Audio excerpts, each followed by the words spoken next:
hid underneath his thin, aquiline nose. It felt good to be hunting again. But he knew he had to be careful.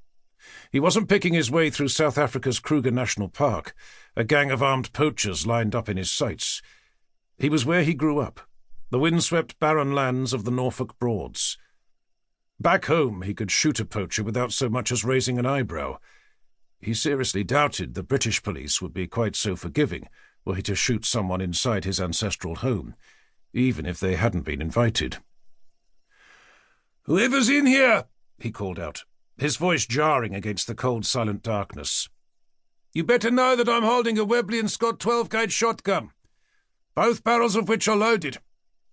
I'd also welcome the chance to use it. Bearing that in mind, I suggest you come out from wherever you're hiding with your hands where I can see them.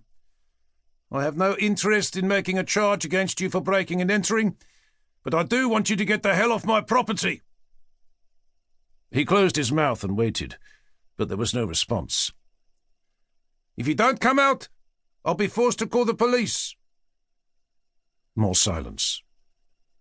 "Okay, fine, if that's how you want to play it." Hambleton was about to edge his way back, the way he'd come, when the flash of a blade sliced at the air just inches from his face. Jumping back, he didn't think, bringing the shotgun to bear on the shadow he could see lurking underneath.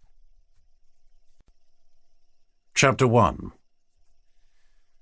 Detective Inspector John Tanner brought his somewhat dated Jaguar XJS to a gradual halt at the end of an unlit potholed track, a pair of lopsided iron gates captured by the car's headlights blocking the way ahead. "Looks like we're first on the scene," he commented, peering into the distance at a moonlit stately home, the base of which was shrouded by long ethereal bands of ghostly white mist. "I'm not exactly surprised," he heard Detective Constable Townsend say, sitting in the passenger seat beside him. "I mean, who'd want to come here?" Tanner tugged at the handbrake to rest his hands on top of the Jag's oversized leather steering wheel. "Long Gore Hall," he read out, staring up at the rusting iron lettering he could see arched between what was left of two crumbling brick walls. Townsend leaned forwards to follow his gaze. "Sounds like something out of a horror film." "Looks a bit like one as well," Tanner agreed, gesturing ahead to the hall itself, a soft yellow light glowing out from behind a handful of large rectangular windows, in front of which stood four immense Romanesque pillars. "You'd have thought they'd have been able to come up with a slightly more cheerful name," Townsend continued, shifting nervously in his seat. "I suspect it was named after the marsh it was built in the middle of." "I'm sure it was, but even so." Tanner unclipped his seatbelt to reach for the door handle. "Anyway, I suppose we better see if we can get those gates open." "You're not suggesting that we actually get out?" Townsend yelped, staring out of the passenger side window at tendrils of gently swirling mist that were already engulfing the car like a den of encroaching colourless snakes. "Well, I think it's unlikely that they're going to open by themselves. Judging by the state of them, I think we'll be lucky if we can get them open at all." "Can't you nudge them open with the front of the car?" Tanner looked at him before gazing forward again.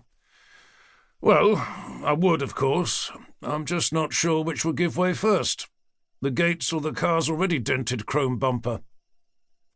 "Tell you what," Townsend continued, sitting back in the Jag's soft cream leather seat. "You do the gates and I'll stay here to guard the car."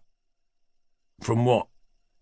"Whatever's crawling around on all fours out there," he replied, gesturing around at the stark, barren landscape. "Haven't you seen an American Werewolf in London?" I believe it was me who lent you the DVD." "Then you'll remember what it said about full moons and mist-covered moors," Townsend continued, shifting his body to glance out through the rear window. "It said to beware of the moon and stick to the path." "I'm fairly sure it was to beware of the moon, and whatever you do, don't get out of the car." "It was about two Americans on a hiking holiday." "Didn't they get out of someone's car at the beginning?" "That was before they went into the pub." Townsend shook his head. "Anyway, if they had been in a car, I'm fairly sure the barman would have told them to stay inside it." Tanner turned to offer Townsend a smile of parental amusement.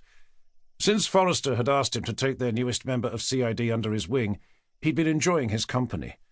The young detective constable had proven to have a razor-sharp mind.